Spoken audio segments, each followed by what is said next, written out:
Coucou tout le monde. Ça faisait longtemps que je n'avais pas fait de vidéo. Je n'avais que peu d'inspiration, que peu de messages à vous communiquer. Et j'étais dans une période de transmutation assez profonde et intense, ce qui m'a beaucoup accaparée. Voilà, et j'étais donc moins disponible pour ces petits temps d'échange de vidéos avec vous. Et justement, aujourd'hui, eh bien, j'aimerais vous parler un peu de ce que j'ai compris, de ce qu'on peut vivre en ce moment sur un peu tous les plans de façon générale. Car je crois bien ne pas être la seule à avoir eu voilà, une traversée assez difficile. En l'occurrence, pour moi, ça a été vraiment les 15 derniers jours qui ont été semés d'épreuves et d'épreuves et d'épreuves. Et donc, il a bien fallu que je digère ça d'une certaine manière pour comprendre un peu ce qui s'était joué, non seulement pour moi, mais ce que je peux observer se jouer aussi chez bien d'autres personnes.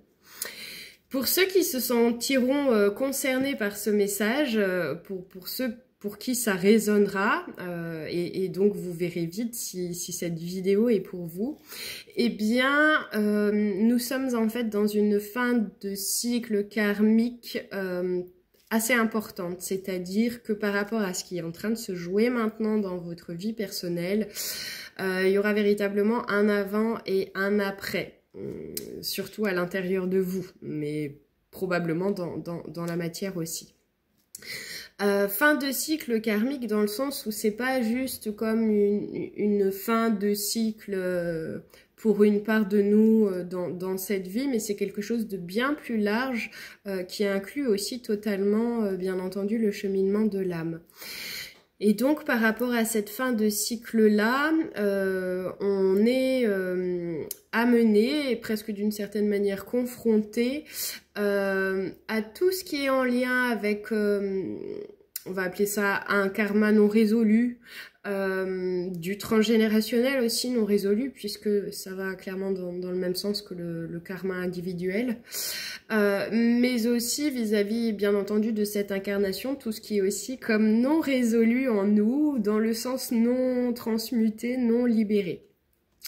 Donc ça va toucher des couches très larges de notre être et aussi des domaines très larges de notre vie.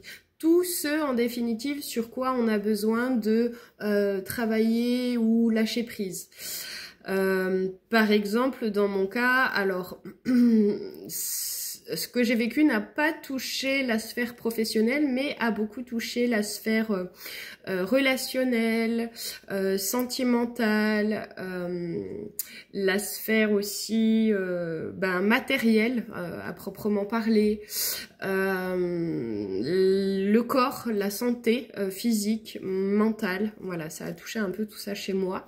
Donc regardez aussi de votre côté, ok, qu'est-ce qui a été comme ciblé ces derniers temps dans ma vie en termes d'épreuves ou de difficultés, parce que ça va aussi évidemment clairement vous éclairer sur les points que vous avez besoin de, encore une fois, libérer. Et donc, vis-à-vis du karma, ça peut vraiment avoir un lien avec, par exemple, des vœux qu'on aurait prononcés qui sont toujours actifs, des traumas importants qui auraient été vécus donc par d'autres parts de nous dans d'autres vies. Tout ce qui est pacte, magie noire, voilà, tout ce qui touche à l'occulte, les attaques, le mauvais œil, les entités, il y a vraiment tout ça qui est comme renforcé d'une certaine manière, puisque c'est davantage à la surface, en train d'émerger. Donc dans cet instant, on a l'impression qu'on est en plein dedans. Donc ça, c'est vraiment pour le plan karmique qui rejoint aussi le transgénérationnel. Et puis donc dans tout ce qui a trait à une temporalité plus actuelle, eh bien on peut retrouver des liens avec ce karma, bien entendu, mais aussi tout ce qui ne nous sert plus, dans le sens tout ce qui nous retient dans une vibration qui ne nous permet pas de rejoindre, de gagner ce qu'on a besoin de vivre ou ce qu'on souhaite incarner dorénavant. Donc là aussi, ça peut vraiment avoir un lien avec absolument tous les sujets de notre vie. Bien entendu, il y a des répercussions sur le plan physique et sur le plan psycho-émotionnel. Donc ça peut donner lieu à une espèce d'épisode dépressif, des angoisses importantes, sentiment d'être complètement perdu, voire une peur ou comme une sensation de sombrer dans la folie, ou en tout cas le fait de tellement pas voir, comprendre ce qui s'opère pour nous, que effectivement le mental pourrait être amené à se dire ok, est-ce que je suis encore saine dans mon esprit? Tout se mélange, voilà, c'est un peu cette idée. Et sur le plan physique, ça peut vraiment atteindre tous les organes, tout. Des manifestations jamais vécues jusque-là. Alors moi, dans mon cas, eh bien, ça a touché clairement tous mes chakras, et tout mon corps énergétique a été pendant plusieurs jours vraiment désaligné, avec cette difficulté à chaque fois à se remettre dans son centre. C'est comme cette période-là, elle est tellement intense qu'elle demande encore plus que d'habitude. Vraiment une vigilance très importante, et par rapport à soi, par rapport à l'extérieur, et un recentrage quasi permanent, parce que tout est tellement mouvant, parce que plein de libérations, plein de tout, de choses qui nous confrontent, d'épreuves, de tout mélanger, qui fait que ça peut vraiment amener comme des symptômes, encore une fois, jamais vécus, des manifestations physiques un peu bizarres, inexpliquées, mais passagères. Et donc cette difficulté aussi à être véritablement centré et ancré, si c'est pas comme une intention presque de chaque instant. Voilà, donc je le répète tout le temps, mais ça revient encore. L'ancrage est une question primordiale en ce moment. Et donc voilà, j'allais dire, s'il y a besoin de revenir dessus brièvement, l'ancrage, selon moi en tout cas, c'est pas l'idée de se visualiser les pieds à l'intérieur de la terre, c'est comme plus profond, je pense, que ça, et en même temps quelque chose de plus large aussi, puisque l'ancrage, eh bien, c'est simplement le fait de se sentir en soi. Pour moi, l'ancrage, c'est quand l'âme, elle est vraiment dans le corps, ou voilà, qu'on est dans ce centre, qu'on se sent à sa place, qu'on se sent bien dans ses baskets. Voilà, l'ancrage va avec ça. C'est pas quelque chose relié à une visualisation ou à une mentalisation. Et donc, j'avais noté quelque chose. Voilà. Cela est dans le but de nous libérer, donc je pense que je l'ai assez répété, et d'activer plus de discernement. Ça, c'est aussi un point important dans ce que les guides veulent faire passer, et dans ce que j'ai également compris, dans ce qui s'est joué pour ma part, et ce que j'ai pu observer chez les autres, c'est que tout ça veut très très clairement nous ramener à beaucoup plus de discernement, et donc à une meilleure vision, voire plus clairement.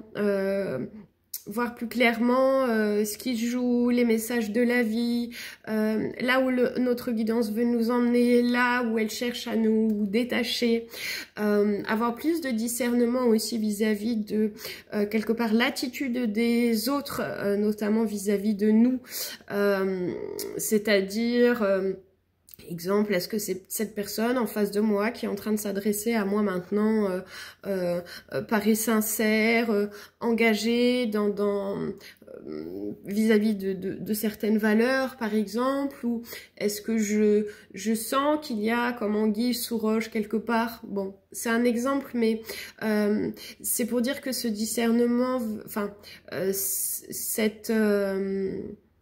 la façon dont on veut nous ouvrir davantage à notre discernement, c'est aussi en lien avec la façon dont on veut nous amener à j'ai oublié comment je voulais vous le formuler. Ce discernement veut nous amener à avoir une vision plus claire, mais aussi plus objective c'est pas ce qui est vrai, ce qui est faux, mais j'ai presque envie de le résumer comme ça. Voilà, tout ça, bien entendu, dans le but, toujours pareil, de nous amener petit à petit à notre rythme et à notre version de lumière la plus élevée. Donc, si vous vous sentez concerné parce que je traduis là, si encore une fois, ces propos résonnent quelque part en vous, eh bien, là aussi, je suis en train d'oublier. Alors ça aussi, c'est un des symptômes de ce qui est vécu en ce moment. C'est comme mémoire de poisson rouge un peu, avec difficulté de concentration, etc. Donc, si vous vous sentez concerné par ces propos, je sais plus la suite. Mon Dieu, ça devient grave. En tout cas, juste... oui, c'est ça. Accueillez profondément l'expérience, même si elle est éprouvante et désagréable, et je pense que c'est rien de le dire, mais plus... Là aussi, c'est toujours pareil, plus vous serez en accueil et dans le remerciement, et plus cette période-là va s'estomper rapidement. En fait, c'est l'idée de comprendre que malgré la dureté de ce qui peut être vécu pour beaucoup d'entre nous en ce moment, c'est vraiment un cadeau, en fait. C'est un cadeau et ça montre que nous sommes prêts à ce passage-là, qui n'est pas vécu par tout le monde, et remercier la vie, mais surtout nous remercier nous, parce que ça veut dire qu'on est capable de traverser ça, et ça veut dire qu'on se rapproche de plus en plus de notre centre de façon pérenne et de la source, voilà, par effet miroir, enfin voilà. Et donc soyez le plus possible reconnaissant et dans la gratitude, et cela vous aidera aussi à cette compréhension que, encore une fois, si vous vivez cela, c'est parce que vous êtes prêt et que vous avez la force, et ça c'est important de vous le rappeler, parce que je remarque aussi que beaucoup oublient trop souvent l'étendue de leur puissance à l'intérieur d'eux, et là pour le coup vous avez vraiment besoin de vous appuyer dessus.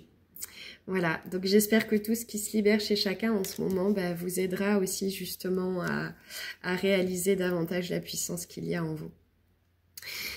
Je vous souhaite de vous accrocher tout en lâchant prise, si j'ose dire. Et puis, n'hésitez pas à partager votre expérience si vous sentez que ça peut aider d'autres personnes, si ça